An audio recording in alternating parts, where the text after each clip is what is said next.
hinihiling sa Kanya ay hindi po niya ipagkakatsa. Amen? Amen. Unang-una, binibigay po niya ang divine protection, guidance, at kapag tayo po ay nag-iibigan, yung protection po lagi nasa atin, yung dito sa bahay nito, kahit saan tayo pumaroon, kahit yung sasakyan, ano man nating hawak, iniingatan po yan ng Diyos. Ginagawa. Amen. Kaya, love, number 1. Huwag na huwag aalisin sa puso ang pag-ibig. At ganun din po sa ating kapwa-tao. Huwag daw nating alisin yung pagmamahal sa ating kapwa. Kaya kapag may mga taong lumalapit po sa atin, pwede ho bang makahingi ng konting tulong sa patay? Kahit magkano, abutan mo. May nanghihingi po ng konting tulong, abutan mo. Bawat pag-aabot mo, kahit magkano yun, binabalik po ng Panginoon 100 folds.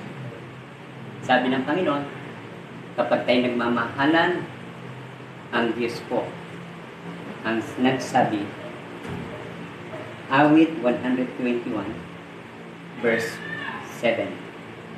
Ang sabi po ng Panginoon, si Yahweh ang sa atin ay nag-iingat.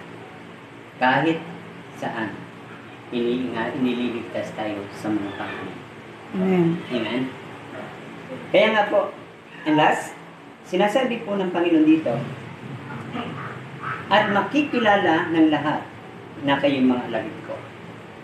Itinuturo po ng Diyos na kapag tayo po ay nananatili sa pagmamahal ng Diyos at nananatili yung pagmamahal natin sa Panginoon, paano po ba maipapakita natin ang pagmamahal sa Diyos?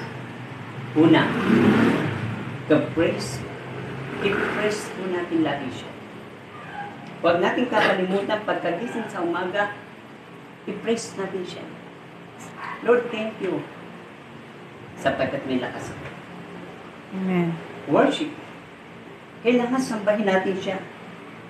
Araw ng Sunday, samba tayo. Kahit ngayon, halimbawa hindi naman araw ng Sunday, dahil dito tayo sa bahay, samba tayo sa Panginoon. Awitan natin siya. Hinaharana natin siya sa pamagitan ng pag-awit.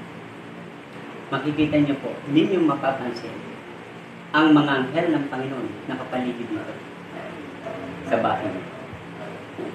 Kaya nga po, itinuturo po ng Diyos na huwag tayong magsasawa. Ano po yun? Prayer. Amen. Lagi nating pasalamatan, purihin ng Diyos, yan. Ang pananalangin napakahalaga sa buhay po natin. Kakambala po yun ang ating lalaki. Amen. Yung pananalangin. At dito po, pinakikita ng Diyos. Ayon sa awit 91, awit 91, sinabi po ng Panginoon, siyang naghahanap ng pagpupok ng kataas-taas at nananatili sa kalinganan ng mga. Ibig sabihin po, kung tayo po nananatili sa malalim na pakpak yung kanyang kapangyarihan, napakasarap ng buhay. Kapag ang Diyos ay nakatanglaw yung kanyang liwanag, tapos yung pong kanyang kapangyarihan, lagi nakaunat sa atin, naka-covered. At mapapansin niyo po, pag naka-covered po ang kapangyarihan ng Diyos sa bawat isa sa ating kahit saan tayo naroon, ang puso po natin laging may kagalakan. Amen.